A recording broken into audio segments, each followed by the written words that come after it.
नमस्कार विद्यार्थी मित्रांनो, डीप इकॉनॉमिक्स या यूट्यूब चॅनलमध्ये आपण सगळ्यांचं हार्दिक स्वागत आहे. आज आपण पाहत आहोत मुंबई विद्यापीठाच्या TYBAच्या अर्थशास्त्र विषयातील economics of growth and development म्हणजेच आर्थिक वृद्धी आणि विकासाचे अर्थशास्त्र या विषयाचा आज आपण अभ्यासणार आहोत. विद्यार्थी मित्रांनो, हा जो विषय आहे तो तुमचा 4 क्रेडिटचा असणार आहे. यामध्ये तुम्हाला 4 मॉडेल असणार आहेत. त्यातील पहिला मॉडेल आहे घटक क्रमांक 1 आर्थिक वृद्धी आणि विकासाच्या संकल्पना. आता यामध्ये आपण काय काय अभ्यासणार आहोत तर आर्थिक वृद्धी आणि विकास यांचा अर्थ आणि यातील फरक आपण जाणून घेणार आहोत. त्यानंतर दुसरा पॉईंट आहे आपला आर्थिक वृद्धी आणि विकासाचे निर्देशांक अभ्यासणार आहोत. मानवी विकासाचा अर्थ काय हे आपण जाणून घेणार आहोत. त्यानंतर मानवी विकास निर्देशांक ज्याला HDI आणि लिंग विकास निर्देशांक ज्याला GDI म्हटलं जातं ते देखील आपण अभ्यासणार आहोत. आणि हा जो भाग आहे आपला हा IMP आहे तो तुम्हाला पेपरमध्ये विचारला जाण्याची शक्यता भरपूर आहे. यापुढे आपण पाहणार आहोत पॉईंट 5 अमर्त्य सेन यांचा क्षमता दृष्टिकोन सिद्धांत आणि विकास. तर हे देखील IMP आहे, हे देखील तुम्हाला पेपरला विचारलं जातं. शाश्वत विकासाचा अर्थ व निर्देशांक. त्यानंतर आपण अभ्यासणार आहोत मानवी आनंदाची संकल्पना आणि सकल आनंद निर्देशांक. हॅपीनेस म्हणजे ग्रॉस हॅपीनेस इंडेक्स आपण अभ्यासणार आहोत. पुढचा पॉईंट आहे आपला 8वा सर्वसमावेशक आर्थिक वृद्धीची संकल्पना आणि त्याची गरज. हे आपण अभ्यासणार आहोत घटक 1 मध्ये. आता घटक दुसरा पहा. आता हा जो घटक 1 जो आहे विद्यार्थ्यांनो, प्रश्नपत्रिकेमधील प्रश्न क्रमांक 1 मध्ये यातील कुठलेही 3 प्रश्न तुम्हाला विचारले जाणार आणि त्या 3 पैकी तुम्हाला कुठलेही 2 प्रश्न लिहायचे आहेत. आता IMP आता दरवर्षी जास्तीत जास्त कुठले प्रश्न विचारले जातात तर आर्थिक वृद्धी आणि विकास यातील फरक विचारला जातो आणि मानव विकास निर्देशांक विचारला जातो. अमर्त्य सेन यांचा क्षमता विकास दृष्टिकोन विचारला जातो जास्तीत जास्त. आणि मानवी विकासाचा पण तुम्ही अभ्यास करूनच ठेवा, ठीक आहे.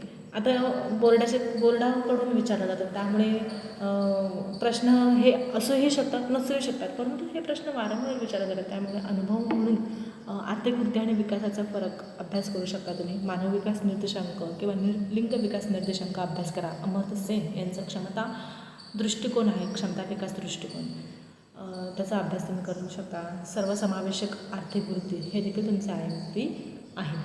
चला आता आपण दुसऱ्या पॉईंटकडे वळूया. दुसरा घटक आहे आपला घटक क्रमांक 2 आर्थिक वृद्धीचे सिद्धांत. आता हा मला वाटतं तुम्ही सगळ्या अभ्यास करणं आहे.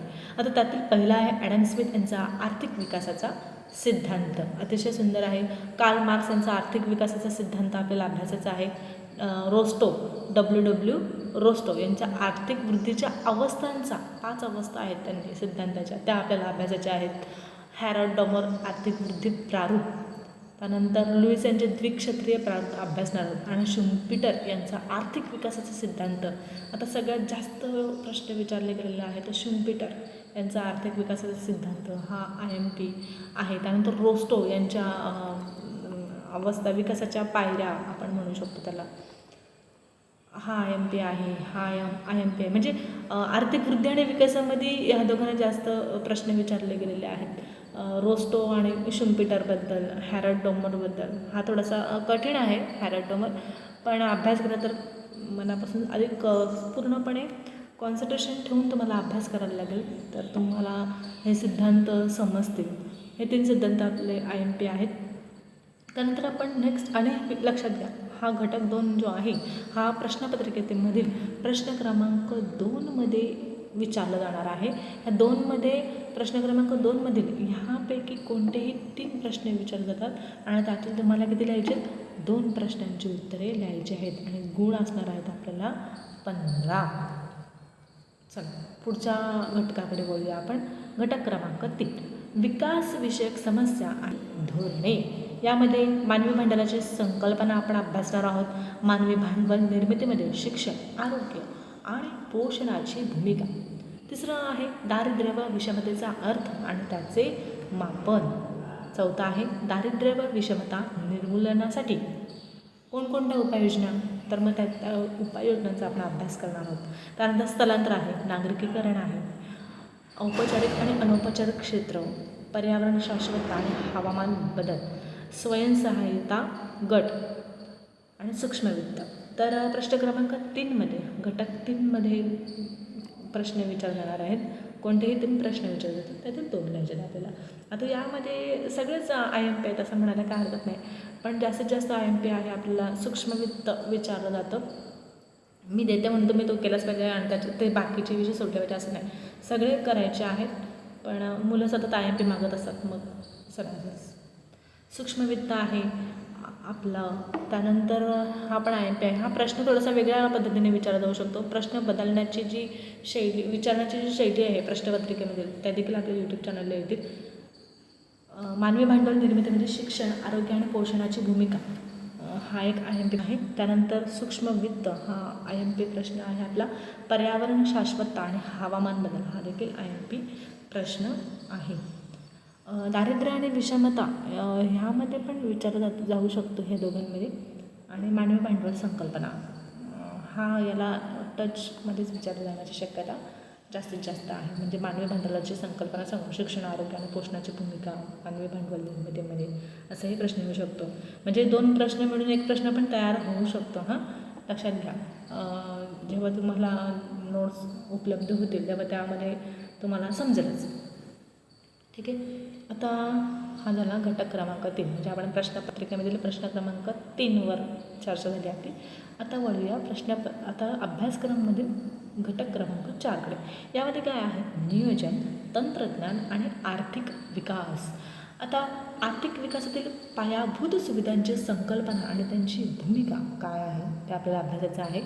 आर्थिक विकासातील तंत्रज्ञानाची भूमिका, श्रमप्रधान तंत्रज्ञान विरुद्ध भांडवलप्रधान तंत्रज्ञान, शुमाकर यांची मध्यवर्तीय व योग्य तंत्रज्ञानाची संकल्पना, हरित तंत्रज्ञान. नेक्स्ट, आर्थिक नियोजनाचा अर्थ आणि प्रकार, आर्थिक विकासातील नियोजनाची भूमिका आणि नीती आयोग. आता यामध्ये तर सगळंच IMP आहे, अभ्यास करण्याची आवश्यकता आहे. तरी पण सगळ्यात जास्तीत जास्त IMP देण्याचा प्रयत्न करेल मी तुम्हाला. नीती आयोगावर प्रश्न असतो, आर्थिक विकासातील पायाभूत सुविधांची संकल्पना यावर प्रश्न असतो, आणि ग्रीन टेक्नॉलॉजी हे तुमचे IMP आहेत.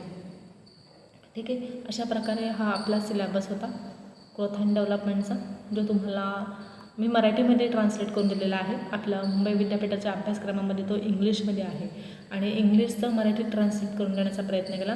व्हिडिओ आवडल्यास व्हिडिओला लाईक करा आणि आपल्या चॅनलला सबस्क्राईब करा. येणाऱ्या परीक्षेसाठी तुम्हाला खूप खूप शुभेच्छा, आणि चांगले मार्क्स मिळाले तर नक्कीच आपल्या व्हिडिओला कमेंट करून सांगा.